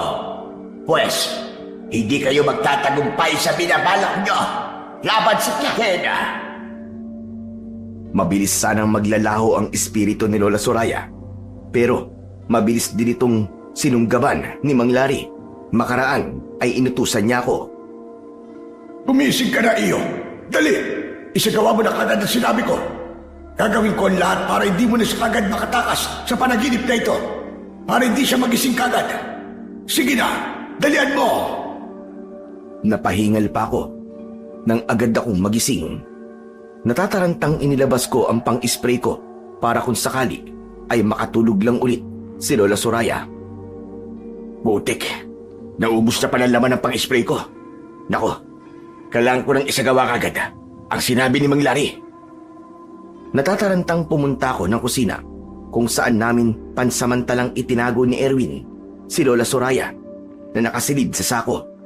Nagtataka si Erwin nang makita kong nanginginig ng sobra.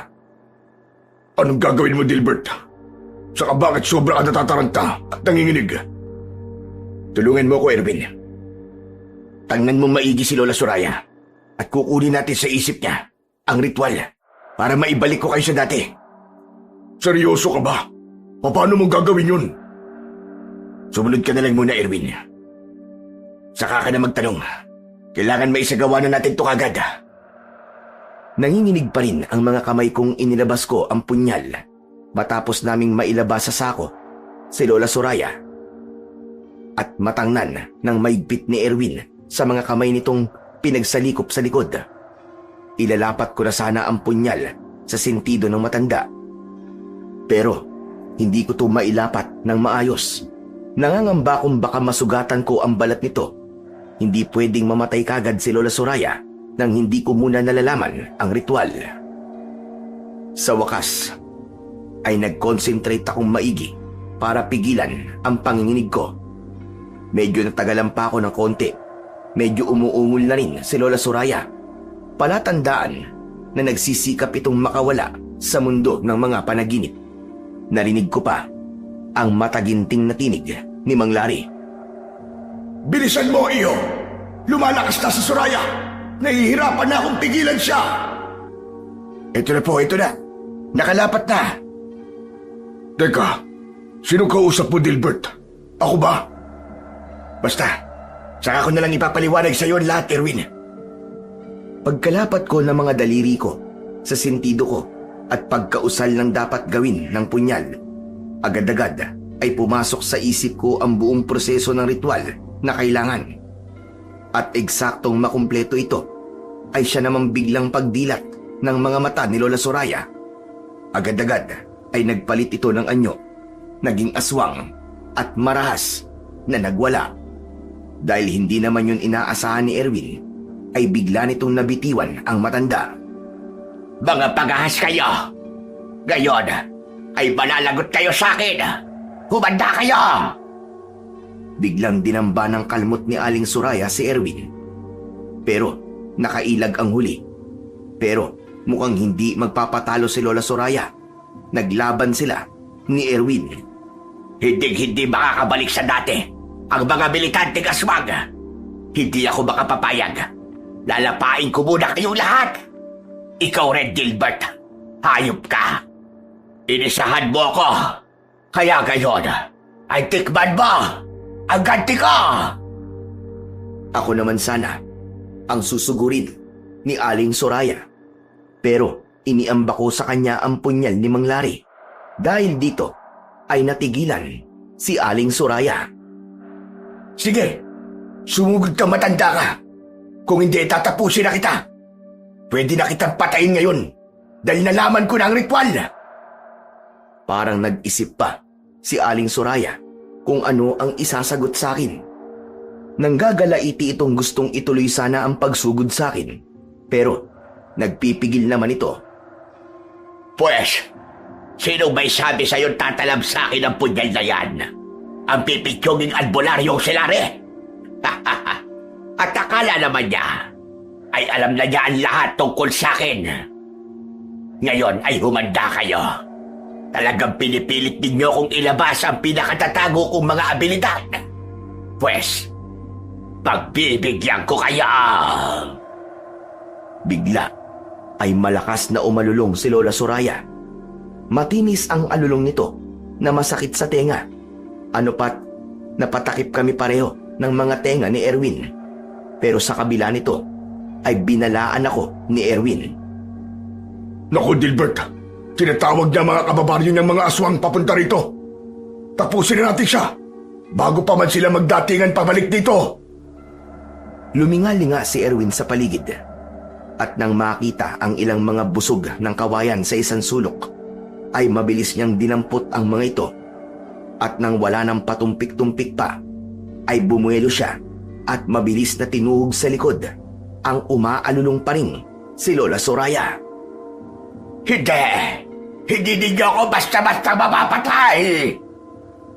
Kahit tuhog na ang likod at tumagos pa sa tiyan, ay nakuha pa ring harapin ni Lola Soraya si Erwin. Susugurin sana nito ng damba ang kaibigan ko, pero ako naman ang nagkaroon ng pagkakataong kumilos.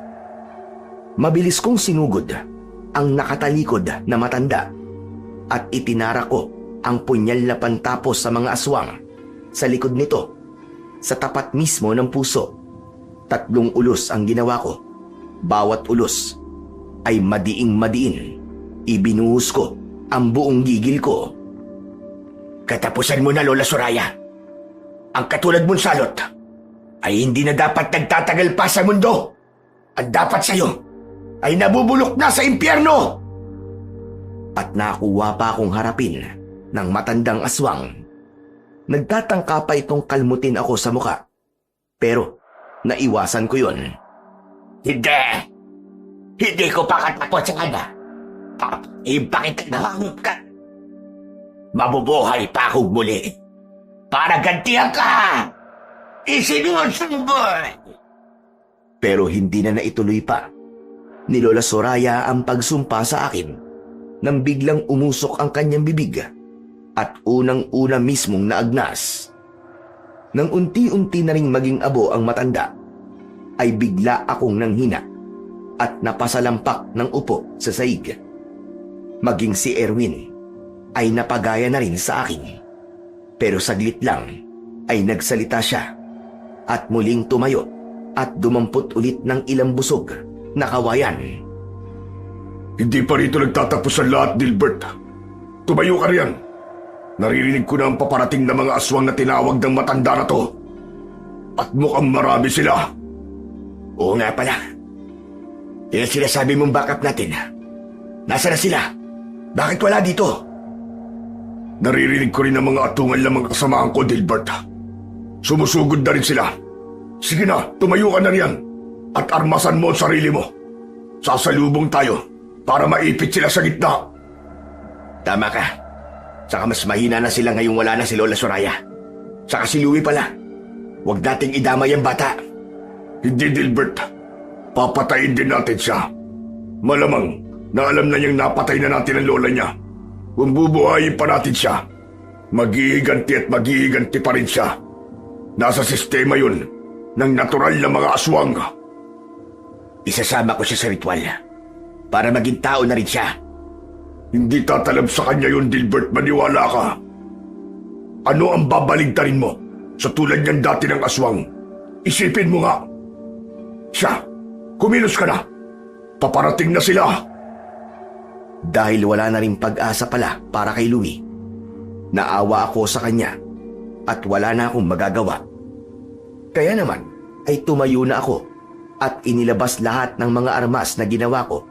Iniabot ko rin ang ibang bamboo spikes kay Erwin. Hindi siya pwedeng humawak ng bamboo shotgun na ang bala ay asin na binalot sa daon ng makabuhay. Tara na, Erwin. Tapusin na natin ang lahat ng mga aswang sa baryong ito sa gabing ito. Sa wakas, ay matatahimik na ulit ang buhay ko pagkatapos nito. Yun ang pinaka-inaasam-asam ko. At sa wakas, Dilbert, ay makakabalik na rin kami sa dati. Excited na talaga ako. Yahoo! Anak ng putya, may payaho-yaho ka pang nalalaman ngayon ha. Tignan mo't nalaglag yung panty mo kulay pink. Nasaan? Hoy, sira ulo! Wala ko nun. Anong akala mo sa akin? Joke lang. Sobra ang tawa ko ng sandaling yon habang naka-peace sign kay Erwin na namula naman ang muka sa umpisa. Pero kalaunan ay napahagalpak na rin ng tawa. Nang gabing yon ay tinapos na nga namin ang laban sa mga aswang ng baryo Minunggul. Sobrang madugo ang nangyari. Ipinakita ko sa mga aswang kung gaano ako kabagsik sa mga pilit bumubulabog sa katahimikang gusto ko. Ipinatikim ko sa kanila ang marapat na kabayaran ng kanilang kasamaan na pati kaibigan kong si Erwin ay idinamay. Lahat ng natutunan ko at abilidad ko sa militar ay inilabas ko kahit gawang kamay lang ang mga sandata ko. Matapos ang madugong labanan, nakilala ko rin sa wakas ang Boss Villier ni na Erwin. Pinagmadali nila akong isagawa kagad ang ritual ng pagbabalik sa kanila sa dati nilang katauhan. Hindi na talaga sila makapaghintay ng umaga.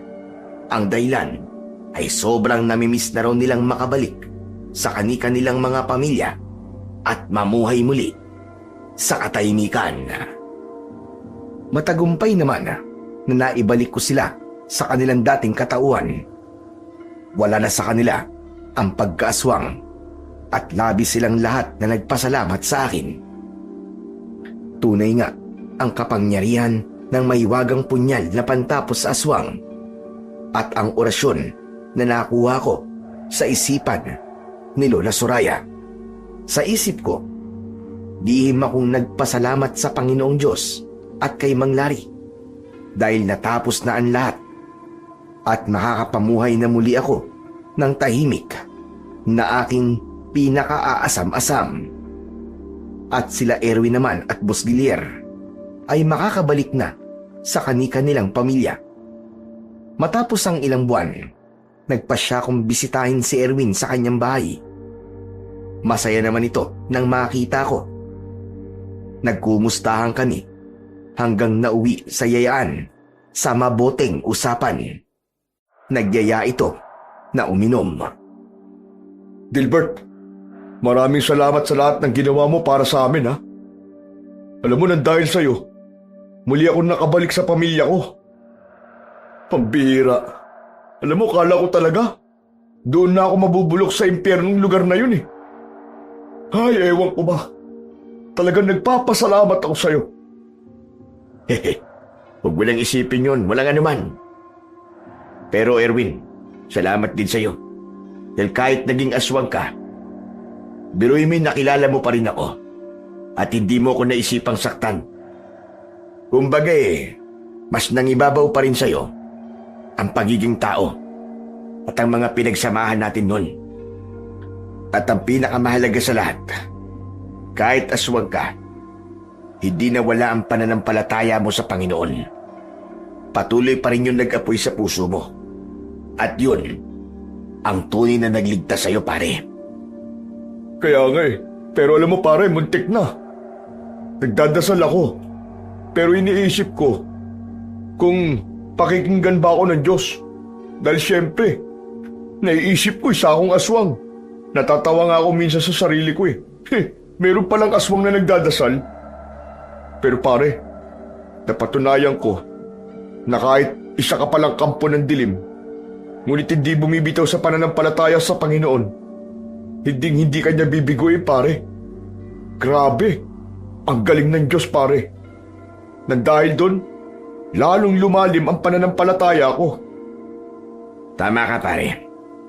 Dahil kahit gaano ka pa naging masama, ay may paraan pa rin para muli kang manumbalik sa pag-ibig ng Panginoon. Tsaka pare, alam naman niya na hindi mo ginusto yung nangyari sa'yo. Hindi mo ginusto na maging aswang ka, pare.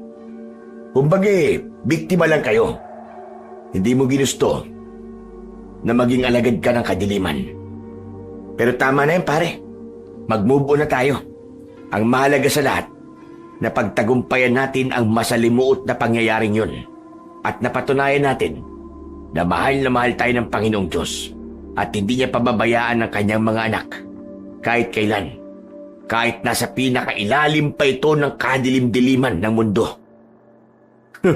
Tama ka, pare. Oo nga pala. Pare, buntis ang asawa ko. Kapag nailabas ng bata at bibinyagan na, ikaw ang gagawin ko ninong, ha? Oops! Huwag kang tatanggi, pare. Bawal daw yun. Alam ko kasi, pare, malayo ang bahay mo . Kailangan mo pang lumuwas. Pare, matanong ko lang. Bakit ba ayaw mo na lang na tumira sa lungsod? Yung bang malapit sa sibilisasyon, malapit sa lahat. Nagtitiis ka rin sa gubat .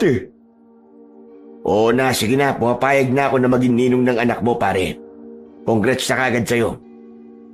Yun sa tanong mo naman, na bakit hindi na lang ako sa syudad tumira at bakit nagtitiis ako sa gitna ng gubat. Pare, dahil mas gusto ko ang tahimik na buhay, pare. Kaya nga ako pumunta ron . Yung bang malayo ko sa ingay ng mga tao, pare, at sa mga busina na sasakyan. Yung bang malayo ako sa usok ng syudad, pare, at nakakalanghap ako ng sariwang hangin. Doon napapayapa ang utak ko. Yun lang ang dahilan ko, pare. Hayaan mo na ako sa desisyon kong yun. Huwag ka mag-alala. Palagi naman akong dadalaw sa inyo rito kahit malayo ko. Lalo na't magiging sarado magkumpare na tayo. Kung yan ang pasya mo, pare, di sige, suportahan na lang kita. Basta pare, kung may kailangan ka, magsabi ka lang sa akin kahit ano. Huwag ka di mag-alala, pare. Pag nagkaroon ako ng pagkakataon, bibiglain ka naman namin ng dalaw sa lugar mo. Ayos yan, pare. O sige, mag-inuman na tayo. Ikasa mo, isang tagay para sa tagumpay natin at para sa katahimikan ng buhay. Ayos! Tagay para sa tagumpay at katahimikan ng buhay! Pinatunayan po ng kwentong ito na ang tahimik na buhay ay isang kayamanang hindi nabibili ng kahit na anong halaga. Kapag ito'y nawala o ninakaw sa atin, doon natin napagtatanto kung gaano ito kahalaga na handa tayong lumaban kahit pa umabot sa sukdulan maibalik lamang ang katahimikang minsan nating tinamasa. Mas maiintindihan ito ng mga taong dumaan sa gulo at digmaan. Mga taong nasanay sa ingay ng putukan at takot. Para sa kanila, ang katahimikan ay hindi lamang kaginhawaan. Ito ay isang pangarap, kahit pa ang kalaban ay kasing bangis ng mga aswang. Handa silang humarap at lumaban. Masilayan lamang muli ang payapang bukas. Sa gitna ng ganitong katotohanan, nagpapaalala ang banal na kasulatan. Mas mabuti na ang may kaunting katwiran kesa sa masaganang kayamanan na may kaguluhan. Yan ang sabi sa Kawikaan 16:8. Sa huli, ang tunay na kayamanan ay hindi nasusukat sa dami ng ating ari-arian, kundi sa kapayapaang nananahan sa ating puso. Ang tahimik na buhay ay biyaya, isang kalagayang wala kang kinatatakutan, walang hinahabol, at walang kinikimkim na galit. Dito mo tunay na mararamdaman ang pagmamahal ng Diyos. Sa bawat tahimik na umaga, sa bawat gabing payapa ang iyong isip, at sa bawat sandaling buo ang iyong loob. Sapagkat sa katahimikan, doon nagsasalita ang Panginoong Diyos sa puso ng tao, at doon natin lubos na nauunawaan na ang kapayapaan ay hindi lamang hinahanap. Ito ay ipinagkakaloob. Maraming salamat po sa walang sawa niyong pakikinig at pagsuporta sa aking mga YouTube channel na The Voice Addict at mga kwento ni Apong Isaac. Huwag niyo rin pong kalimutang mag-subscribe at i-hit ang notification bell para sa mas marami pang makapigil-hininga na kwentong aswang at katatakutan mula sa mundo ng kababalaghan. Hanggang sa muli po, at pagpalain nawa kayo ng ating Panginoong Diyos na siyang pinakamakapangyarihan sa lahat.